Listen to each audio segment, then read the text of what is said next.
አዲስ መረጃ ሰምቷል። በወንዶ ገነት ሴቶች ሱሪ መልበስ ተከልክለዋል። ሱሪ ለብሰው በሚሄዱበት ሰዓት በርካታ ወንዶች ተሰብስበው ሱሪያቸውን ለማውለቅ ሱሪያቸውን ለመቅደድ ሲቀዱ እንደነበርና በዚህ ሳቢያ የተጎዱ ሴቶችም እንዳሉ ተነግሯል። የትኛው የኢትዮጵያ ባህልና ትውፊት ነው ሴት ልጅ ሱሪ እንድትለብስ የሚደግፈው? ሰሞኑን በምዕራባውያን ዘንድ ቁጣን የጫረ በእኛም ዘንድ ደግሞ በጣም ብዙዎችን ያስደነገጠ አንድ የሆሊውድ ፊልም ወጥቷል። እሱም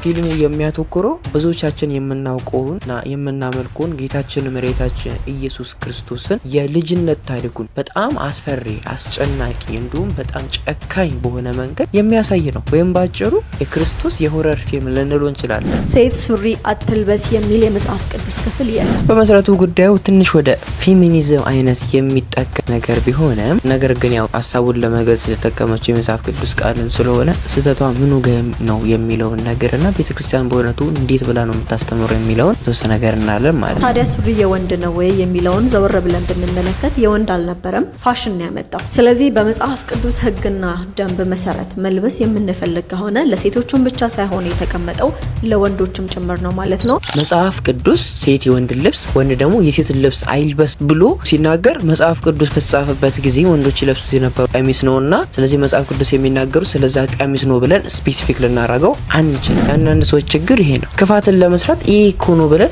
ምክንያት ለመስጠት እንሄዳለን። ክፋት መሆኑን ላለማመን ማለት ነው። በጣም የሚያስገርም ነገር ነው። ሰው ቀሚስ የክብር ልብስ ነው። ወንድ ልጅ ሲከብር ነው ቀሚስ የሚለብሰው አይደለም ሴት። የዚህን ያህል ክብር ያለውን ቀሚስ መልበስ እንትታችሁ ሱሪ ለመልበስ የመከራከሪያ ሀሳብ የምታቀርቡ ሰዎች ይሄን አስተውሉ።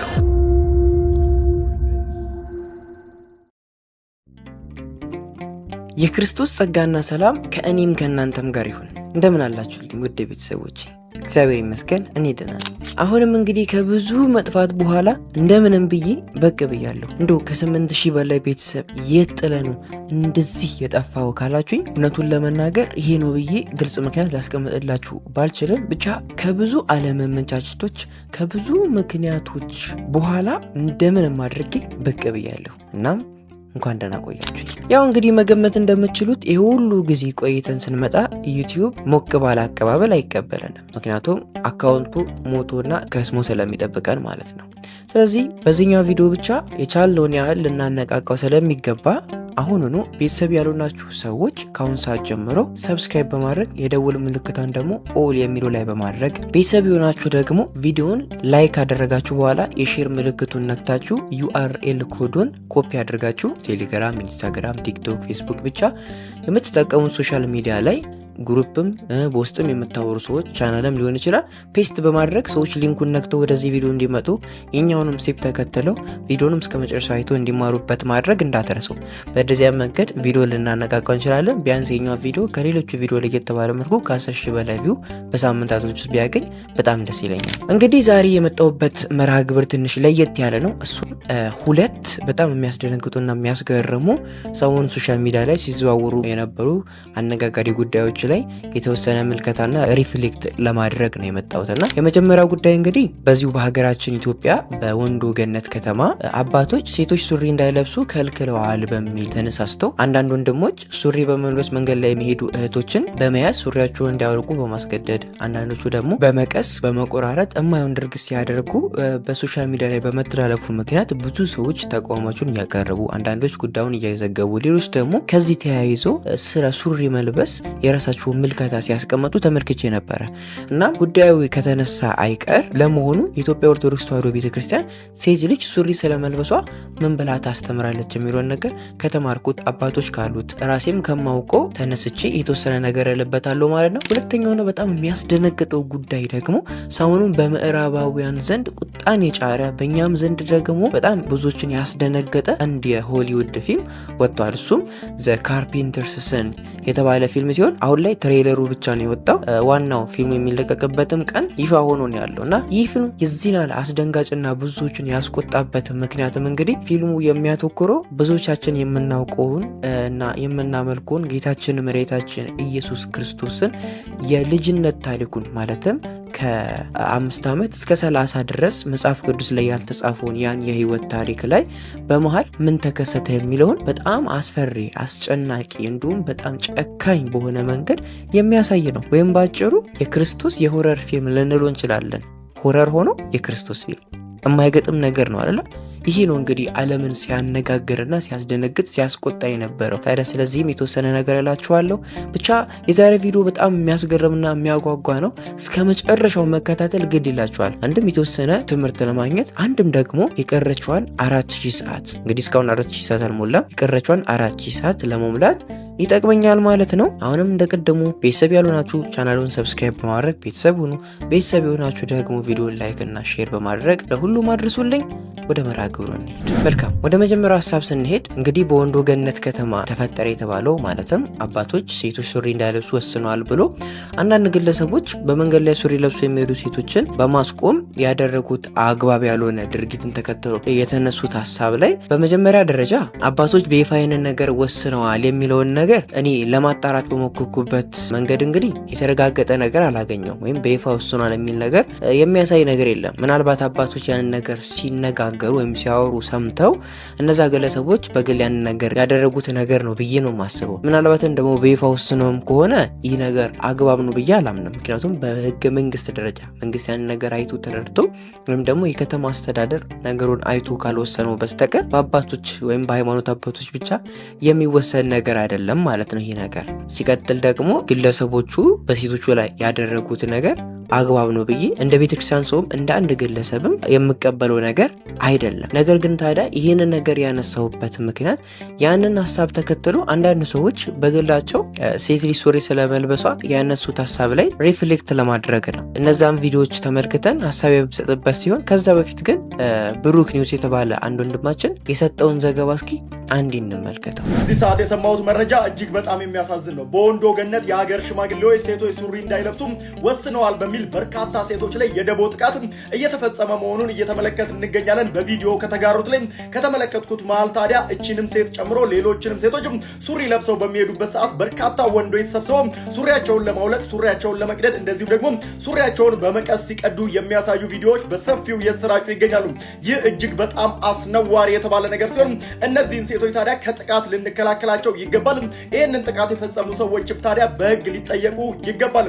የሀገር ሽማግሌዎች የወሰኑትን ውሳኔም መለስ ብለው ሊያጤኑት ይገባል። ማንኛውም ሰው በፍቃዱ የፈለገውን መልበስ ይችላል። የማህበረሰቡን እሴት፣ ኖርም፣ ካልቸር እስካልጣሰ ድረስ ታዲያ የፈለገውን ልብስ መልበስ ይችላል። ይህንን ህግ ተጣርሰው ታዲያ ብዙዎችም ሴቶች እህቶቻችን ላይ ጥቃትን እየፈጸሙ ይገኛሉ።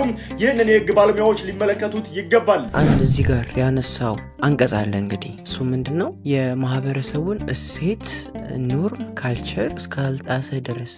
በእርግጥ ይህ ህገ መንግስቱ ላይ የተቀመጠ ነገር ሊሆን ይችላል።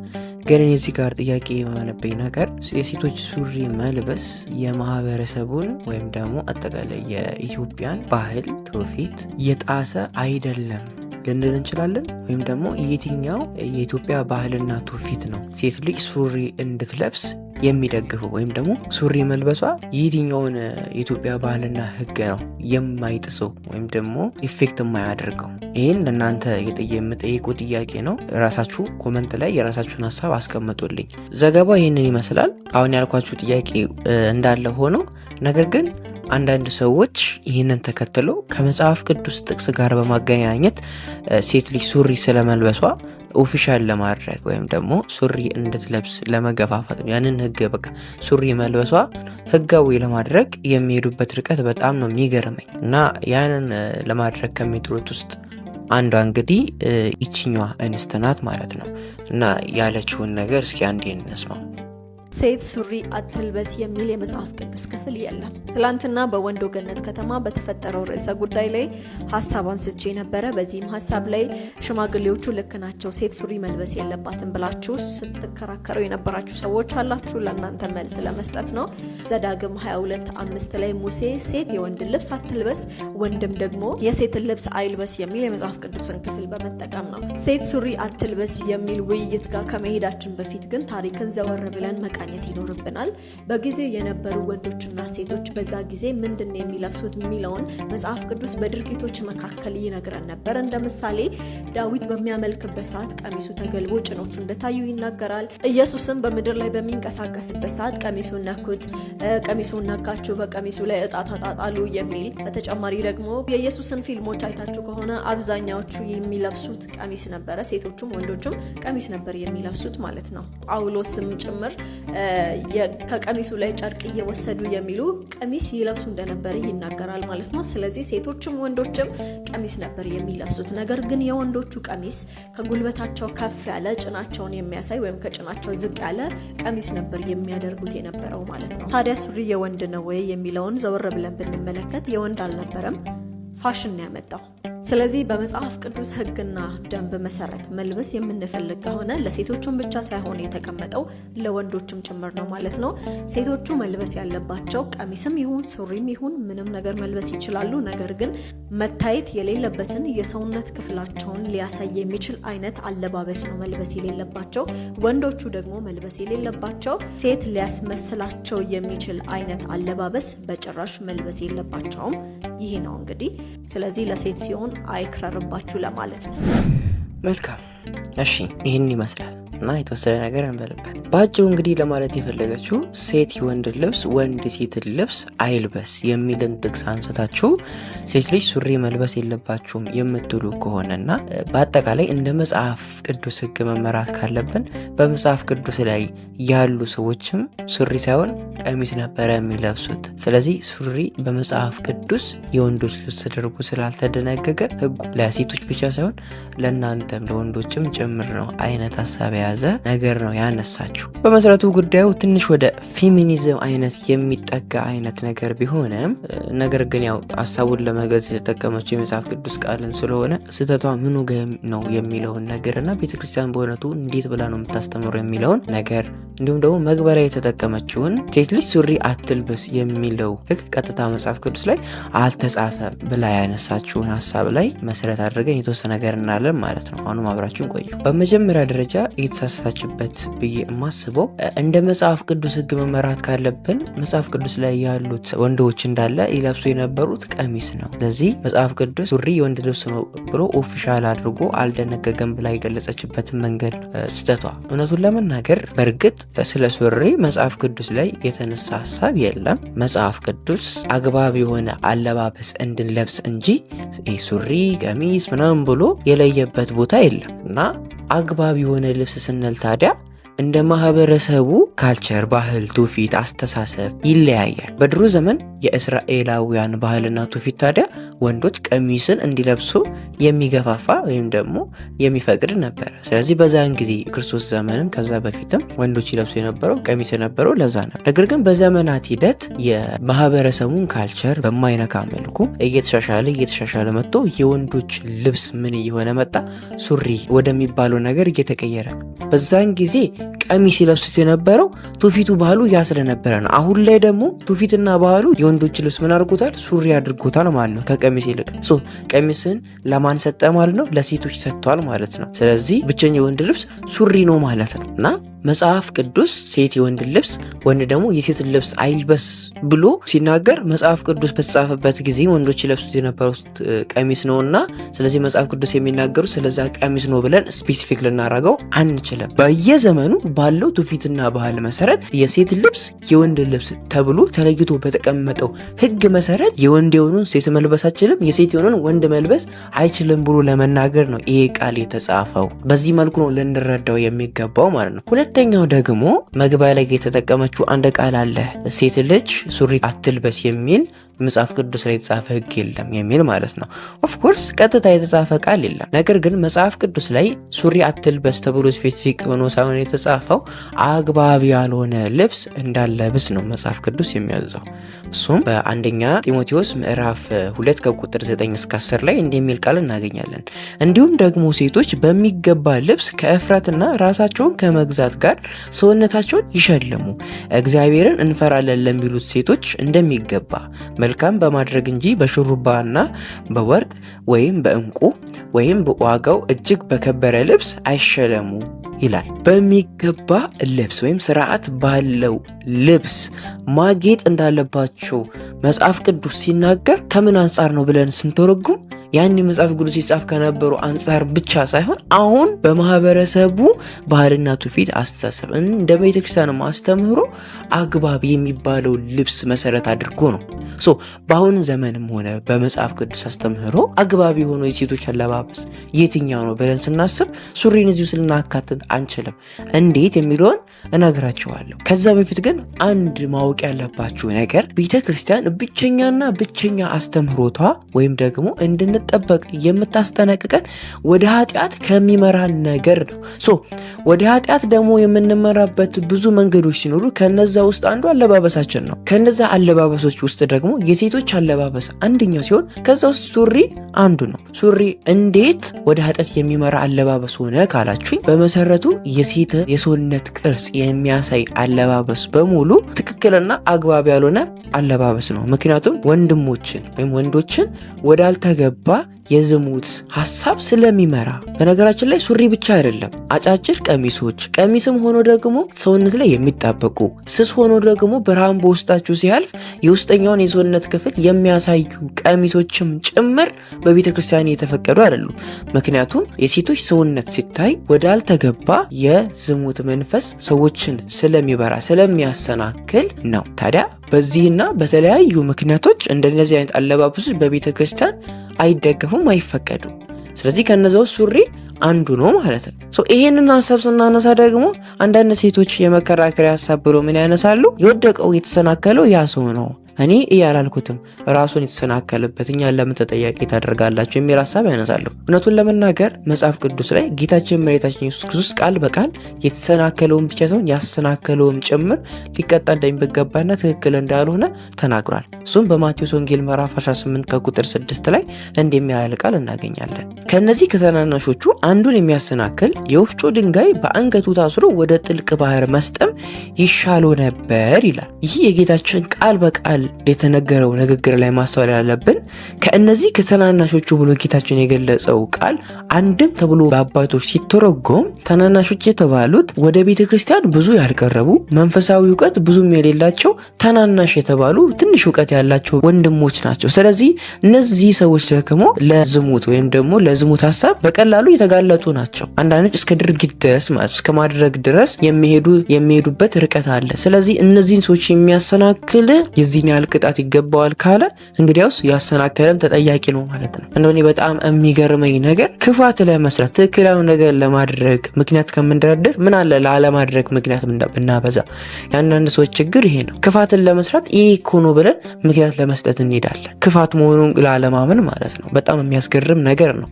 ለማንኛውም የዚህ ልጅ ብቸኛ ሁለቱ ስህተቶች እነዚህ ናቸው። ማተኮር ያለብን ሱሪነቱ ወይም ደግሞ ቀጥታ ቃሉ ሱሪ አትልበስ የሚል ቃል ቀጥታ ስላለመጻፉ ሳይሆን ሱሪ ሲለበስ የሚያመጣው መዘዝ ምንድነው በሚለው ነው ማለት ነው። ይሄንን ያልተረዳችሁ። ስለዚህ በአጠቃላይ ይህንን ሐሳብ ያነሳውበት ምክንያት ቤተክርስቲያን ከነዚህ አሁን ካነሳዋቸው ምክንያቶችና ከሌሎቹም በጣም በዝርዝር ያልገባውበት ይኖራል። በእነዚህ ምክንያቶች ብቻ ሱሪ እንድትለብስ አንድ ሴት ሱሪ ውጪም ሆነ በቤተ ክርስቲያን ውስጥ እንድትለብስ አትደግፍም። ቤተ ክርስቲያን የማትፈቅድ ከሆነ ውሳኔው እናንተ ነው። የቤተ ክርስቲያንን ሕግ አፍርሳችሁ የቤተ ክርስቲያንን አስተምሮ አፍርሳችሁ ካለበሳችሁ ያ የእናንተ ምርጫ ነው። ተጠያቂው እናንተ ናችሁ። አይ ቤተ ክርስቲያን ልክ ናት ማድረግ የለብኝም ብላችሁ ደግሞ ቀሚስ የለበሳችሁ ሰዎች ካላችሁ ደግሞ እናንተ እግዚአብሔር አክብራችሁ። በመጨረሻ ላይ ታዲያ ቀሚስ የክብር ልብስ እንደሆነ ያልገባችሁ ሰዎች ካላችሁ አንድ ቲክቶክ ላይ ሲዘዋወር ያየሁትና የቀሚስን ክብር በደንብ የሚያሳይ አንድ ቪዲዮ አለ። እሱን ቪዲዮ አሳይቻችሁ ይሄኛውን ክፍል ዘግተን ወደ ሁለተኛው እንሄዳለን ማለት ነው። ቀሚስ የክብር ልብስ የሚል ነገር አውርተን ነበረ። ከዛ ቀሚስ ባላረጉ በደንብ አድርጋችሁ ስሙት። እህቶቻችን መካከል ለምን ቀሚስ የክብር ልብስ እንደተባለ የሆነ ነገር አውስተን እንሂድ። እሺ አንዳንዴ ለምን ይሄን ሐሳብ አነሳው ብትሉኝ እውነት ለመናገር ይሄን ቦታ ጠብቄ ያነሳውበት ምክንያት የሆኑ አይነት አካላቶች የሆኑ አይነት ሰዎች ይመጡና ለስራ ስለማይመቸን ነው ምናምን የሚሉት ማሳበብ ያለ አይደለ? በቃ በእንደዚህ አይነት ሲቹዌሽን ውስጥ አረጋችሁት። ግን ቀሚስ ምን እንደሚወክል ላስረዳችሁ። እኔ የገባኝን ያክል ማለት ነው አደምና ሐዋ ወይ አዳምና ሔዋን በገነት ወይ በጀነት እያሉ ኃጢአት ሰርተው እርቃን ሲሆኑ ምን ሆኑ? አፈሩ አይደል? ሰው በሌለበት መካከል አፍረው ራሳቸውን ሸፈኑ። አሁን ግን እህቶቻችን፣ አሁን ግን የሆኑ ማህበረሰቦች ሰው ባለበት በሰው ጫካ ውስጥ እርቃን እምብርት አሳይቶ መሄድ በጣም ትልቅ ነገር፣ በቦላሌ ተቆጥሮ መሄድ በጣም ትልቅ ነገር አድርገው የሚወስዱ ሰዎች አሉ አይደል? እንግዲያውስ ቀሚስ እንዴት የክብር ልብስ እንደሆነ እናሳያችሁ። በትላልቆቹ የእምነት አስተምሮቶች ስትመጡ በክርስትና፣ በእስልምና፣ በሌሎችም እምነት ስትመጡ ለምሳሌ በክርስትና እምነት ስትመጡ ክርስቶስ ከተወለደበት ጊዜ ጀምሮ እስከ ዕለተ ሞቱ ድረስ ሰባ ሰገሎች የሰጡት ቀሚስ አብራው እያደገች ነው የመጣችው። በክርስትና እምነት ውስጥ አሁንም ስትመጡ ቀሳውስቶች፣ ዲያቆናቶች፣ አገልጋዮች፣ ካህናቶች በሙሉ ወደዛ ወደ ተቀደሰ ቦታ ሲገቡ ቀሚስ ነው የሚያደርጉት። በእስልምና ስትመጡ ሁሉም ኡስታዞቹም ሌላውን ተውትና ለጁምዓ ሙባረክ አርብ ቀን ምእመናኑ እንኳን ወደ አምልኮ ቦታ ሲሄድ ጀለብያ ጧራ የሆነ ነጭ የሆነ ነገር ለብሰው ነው የሚሄደው። ወደ ቲቤት ሞንኮቹን ስታዩአቸው ፋር ኢስት ያሉት አብዛኛዎቹ በሂንዱ በቡድሃ ውስጥ ያሉት የበቁት አማኞች በሙሉ የሚለብሱት ቀሚስ ነው። ወንድ እንኳን ቀሚስ የሚለብሰው ሲበቃ ነው። እኛ በዓለም ምድር ተመላልሰን ተምረን ስንመረቅ ቀለሙ ይለያይ እንጂ ጥቁር ምን ለብሰው ሌላም ከለር ምን ለብሰው ገዋን ቀሚስ ነው አይደል? በጣም የሚያሳዝነኝ ነገር ዶክተሮች፣ መሐንዲሶች በቤተ ሙከራ ውስጥ የሚሰሯቸውን ሳይንቲፊክ የሆኑ ነገሮችን ለማድረግ እንደ ገዋን ይከፈት እንጂ የሚያደርጉት ቀሚስ ነው። የሚያስቀኝ ግን እሱ አይደለም። አንዲት የምድርን ዕውቀት ወሰድን ተብለን ዲግሪ ወይ ዲፕሎማ የምትባል ተሰጥቶን እቤታችን ውስጥ 1000 ዓመት ፎቶ እንለጥፋለን አይደል? አንድ ቀን ቀሚስ ለለበስ ነው። ምን አለ እነዛ 1000 ዓመት ቀሚስ የለበሱ ሰዎች ምን ሊሉ ነው? አንዷን የምድር ዕውቀት ከሰንበት ላይ አንስተን ወስደን ቤታችን ግድግዳ ላይ የምንለጥፋቸውን ተምረዋል፣ ዲግሪ ማስትሬት ወስደዋል የምንባለው ለአንድ ቀን የለበስናት ነው አይደል?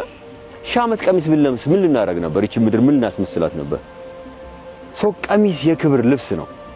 ወንድ ልጅ ኢቭን ሲከብር ነው ቀሚስ የሚለብሰው አይደለም ሴት። በተሰጣችሁ ገጸ በረከት በተሰጣችሁ ፍቅርና መውደድ ስለተደረገላችሁ ደስ ሊላችሁ የሚገባው ነገር ቀሚስ ላይ ነው። ሰው ሁሌ ቀሚስን ማሰብ አለባችሁ። ይህ ነው አንዱ አይዳገቱ አውሬ። በጣም እናመሰግናለን።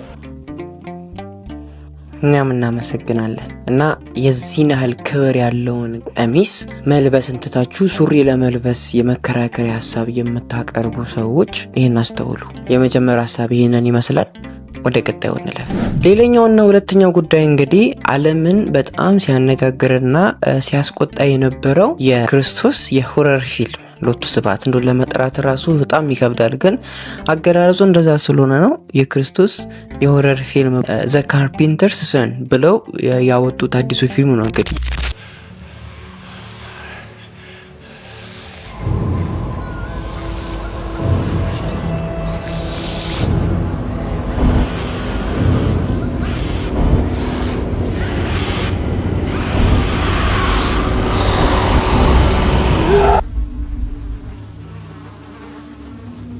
የዚህ ፊልም ዳይሬክተር ሎፍቲ ናታን የሚባል ሲሆን ፊልሙ እንግዲህ የተወሰደው ወይም ደግሞ የተመሰረተው ዘ ኢንፋንሲ ጎስፐል ኦፍ ቶማስ የተባለው መጽሐፍ ላይ ነው። ይህ መጽሐፍ እንግዲህ ቀኖናዊ ካልሆኑት ወይም ደግሞ በቤተ ክርስቲያን ተቀባይነት ካላገኙ መጽሐፎች ውስጥ አንዱ ሲሆን የሚያነሳው የጌታችንን ከ5 ዓመት እስከ 12 ዓመት ያለውን ህይወት ነው። ምን አይነት ህይወት አሳለፈ የሚለውን ነው። ችግሩ ግን ያንን ታሪክ ታዲያ ሲያነሳ ክርስቶስን እንደ ጨካኝ ወይም ደግሞ ነፍሰ ገዳይ ክፋት የሰራ አይነት አድርጎ ነው። ሲቀጥልም ደግሞ ኃይሉን ከጊዜ በኋላ ያገኘ እንጂ በፊት አብሮት ያልተወለደ አይነት አድርጎ ነው የሚገልጸው ማለት ነው ሎቱ ስብሐት።